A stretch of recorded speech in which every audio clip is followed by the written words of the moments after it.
नमस्कार दोस्तों, आज हम जिस किताब के बारे में बात करेंगे वो है the courage to be disliked. ये एक सेल्फ हेल्प बुक है।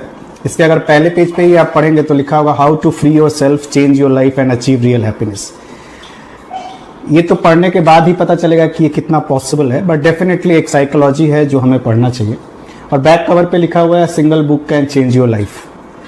तो before we jump into the book, self help book के बारे में अगर मैं थोड़ा सा बोलूं तो सेल्फ हेल्प बुक जनरली काम नहीं करती है, I will be honest. But self help book आपको तभी पढ़ना चाहिए जब आपको उस तरह का इशू या सही में आपको उसके बारे में कुछ जानना है। फॉर एग्जाम्पल, आपको कैसे हैप्पी रहना है ये जानना है तो उसकी बुक्स बहुत हैं। लेकिन अगर आपका कोई फेज है जहां पे आप सही में दुखी हो तो वो बुक शायद आपके कुछ काम आ जाए, कुछ एक प्रैक्टिस उसका, कुछ एक लाइन उस किताब का आपके काम आ जाए। बट अगर आप जनरली जाके खोजोगे कि हाउ टू बी हैप्पी एक किताब उठा लूँ तो वो आपको बोरिंग लगेगा एंड यू विल फील कि ये सब चीज़ें तो मैं जानता ही हूँ, राइट। तो ये किताब भी मैंने जब ली थी इसलिए नहीं लिया था कि वो करेज डेवलप करूँ कि मुझे लोग डिसलाइक करें तो भी मुझे बुरा ना लगे एंड ऑल दैट, बट इसलिए लिया था क्योंकि इसके बारे में मैंने रिव्यू देखा है। कुछ मेरे एक दोस्त ने भी बताया कि ये एक जेनरिक सेल्फ हेल्प नहीं है, एक साइकोलॉजी है जो कि एडलरियन साइकोलॉजी कहा जाता है। और उसके बेस पे बताया गया है कि इंसान कैसे खुशी या हैप्पी रह सकता है, राइट। इसमें ये बताया गया है कि पीपल कैन चेंज। हम लोग बचपन से एक डायलॉग सुनते हैं, सिग्नेचर और नेचर कभी बदलता नहीं है। ऐसा नहीं है, अगर हम चाहें और सीरियसली चाहे तो डेफिनेटली हम बदल सकते हैं। इस किताब का जो बेस्ट पार्ट है, ये कोई एग्जाम्पल बेस्ड बुक नहीं है या किसी महान इंसान की कहानी नहीं है, राइट। ये एक डिस्कशन बेस्ड स्टोरी है, एक यूथ और एक फिलोसोफर के बीच में, जहाँ पे एक फिलोसोफर एक लोकेलिटी बोल सकते हैं, एरिया में आते हैं जो ऐसी बातें करते हैं कि इंसान खुश रह सकता है, इंसान अपने आप को बदल सकता है। तो ये एक यूथ है जैसे हम और आप, वैसा इसके मन में आता है कि क्या बकवास कर रहा है, चल के देखते हैं। और ये उसके पास जाता है अपने डाउट्स क्लियर करने। तो ये इन दोनों के बीच की यही घटना का पूरा डिस्कशन है जो कि 5 रातों में दिया गया है, डिस्कशन ओवर 5 नाइट्स। और हर रात यूथ अपना सवाल पूछता है, कुछ कुछ सवाल जो जब आप पढ़ोगे तो आपको लगेगा कि ये शायद आप ही के सवाल हैं। और फिलोसोफर उसको एडलरियन साइकोलॉजी के बेस्ड पे समझाते हैं। एडलरियन साइकोलॉजी के बारे में अगर हम बोले तो ये टेलियोलॉजी के बेसिस पे बेस्ड है। इसका मतलब ये होता है कि किसी भी चीज़ का आज हमारे साथ जो हो रहा है, इस पे किसी भी चीज़ का पास्ट से कोई रिलेशन नहीं है, राइट। इसमें कॉज और गोल के बारे में बताया गया है कि जैसे हम मान लेते हैं कि हमारे साथ ऐसा हो रहा है क्योंकि ये हमारे कर्मों का फल है, राइट। या हम कुछ अचीव नहीं कर पा रहे हैं क्योंकि हमने उस लेवल का पढ़ाई नहीं किया, या वो एबिलिटी नहीं है, या वो टैलेंट नहीं है। बट ऐसा कुछ नहीं होता है इस किताब के बेसिस पे। ये गोल के हिसाब से होता है। आप चाहते ही नहीं हो इसीलिए आप कोई चीज़ कोशिश नहीं करते। फॉर एग्जाम्पल, यूथ एक अपने दोस्त के बारे में बताता है। वो कहता है कि मेरा एक फ्रेंड है जो कई दिनों से घर में बंद है। वो बहुत ही निराश हो गया है, अपने दोस्तों से उखड़ा हो गया है, अपने लाइफ से फ्रस्ट्रेट हो गया है, वो ट्रॉमे में चला गया है और वो घर से नहीं निकल रहा है। तो इस सिचुएशन को आप कैसे एक्सप्लेन करोगे? तो वो फिलोसोफर उनको बताता है कि देखो, तुम्हारा जो दोस्त है वो इसलिए ट्रॉमे में नहीं है क्योंकि वो उसके साथ कुछ पास्ट में हुआ है।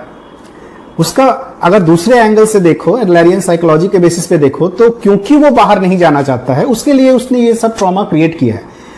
इंटरेस्टिंग लगता है सुनने में और पढ़ने में, और यूथ को सरप्राइज भी लगता है कि नहीं ये पॉसिबल नहीं है। बट वो फिलोसोफर उसको प्रूव भी करते हैं कि एक्चुअली उस लड़के का गोल ये है कि मुझे बाहर नहीं जाना है। इसके लिए उसने वो अपने चारों तरफ वो माहौल क्रिएट किया है, वो ट्रॉमा बनाया है जिसके वजह से वो बाहर नहीं जाता है। एंड पीपल लाइक यू, जो कि आप उसको दोस्त हैं, आपको भी यही लगता है कि उसकी आप बीती के वजह से या उसके पास्ट में जो भी हुआ है उसके वजह से इस पे हुआ है।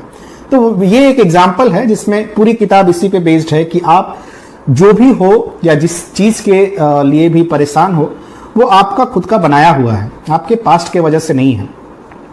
People can change and very easily can change. जैसे वो बताते हैं कि एक लाइफ स्टाइल जो होता है, लाइफ स्टाइल इंसान जन्म के साथ नहीं लाता है, वो बनाता है। तो अगर एक बार बनाया जा सकता है तो फिर से बनाया जा सकता है, राइट। तो इस तरह के वो रीजंस देते हैं।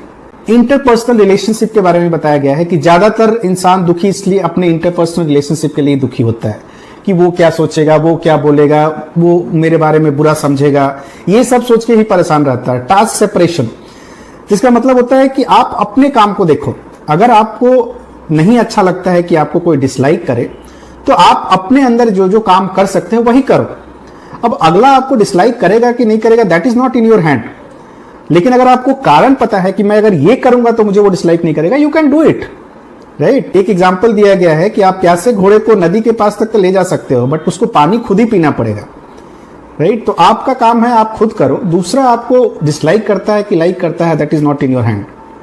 कंपटीशन के बारे में बताया गया है कि ये आमतौर पे हम लोग भी देखते हैं कि बड़े बड़े लोग जो बहुत कुछ हासिल कर चुके हैं, जो कि आपको लगता है हासिल कर चुके हैं, एज दिस बुक सेज कि सक्सेस का भी बहुत सारा डेफिनेशन होता है, बट आपको लगेगा कि यार ये इतना चीज हासिल कर लिया फिर भी ये खुश क्यों नहीं है। वो खुश इसलिए नहीं होता क्योंकि वो कंपटीशन में है, वो हमेशा एक कंपटीशन करता है। उससे लगता है कि मैं ये पा लिया तो इससे आगे जो है उस बंदे के पास ज्यादा है, तो फिर वो उससे कंपटीशन करने लगता है। और कंपटीशन गैरों से नहीं, अपनों के बीच में भी होता है, जिसके कारण पारिवारिक सुख भी नहीं रहता है।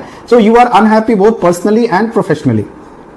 इंफीरियरिटी के बारे में बताया गया कि इंफीरियरिटी फीलिंग और इंफीरियरिटी कॉम्प्लेक्स दो अलग चीज होता है, राइट। इंफीरियरिटी फीलिंग ये होता है कि मैं ये चीज हासिल नहीं कर पाया, फॉर एग्जाम्पल मैं ये चीज हासिल नहीं कर पाया क्योंकि मैंने ये पढ़ाई नहीं की, तो मुझे पढ़ना पड़ेगा। मैं ये गेम नहीं खेल सकता क्योंकि मुझे खेलना नहीं आता, तो मुझे सीखना पड़ेगा, right. That is inferiority feeling कि मैं ये करके ये पा सकता हूं। इंफीरियरिटी कॉम्प्लेक्स होता है मैं ये नहीं पा सकता क्योंकि मैंने ये पढ़ाई नहीं की और मैं पढ़ाई कर भी नहीं सकता, राइट। मैं ये गेम नहीं खेल सकता क्योंकि मुझे खेलने नहीं आता है और वो खेल मैं सीख भी नहीं सकता हूं। सो ये एक बहुत इंपॉर्टेंट डिफरेंस बताया गया है, जो कि बहुत ही अच्छा पार्ट है इस किताब का। जैसे मैंने बताया कि सेल्फ हेल्प में सब कुछ आपको अच्छा नहीं लगेगा, लेकिन आप जिसके थ्रू गुजर रहे हो, आपके जीवन में जो चीज चल रहा है उससे आप रिलेट करोगे तो आपको बहुत अच्छा लगेगा।